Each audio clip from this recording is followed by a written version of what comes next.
Tumatakbo rito, walang gauge. Pero gumagana. Kapalan sa gas. Pantay dyan sa gas. Pagtapos kong ma-check lahat mula fuse, ECU, dito ko lang din pala makikita sa mismong gauge. Bali, yung body ground ng gauge niya or ground ng gauge niya nawawala. Umalis, nagtampo. Hindi, bali, siguro sa bandang gitna ng harness nito, putol yung ground ng gauge.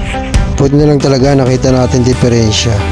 Kasi kung hindi, balak na rin bumili ni bossing ng panel gauge sa bago. Nagkataon, mapapabilis si boss pero hindi rin gagana. Buti na lang talaga malakas tayo sa tsamba.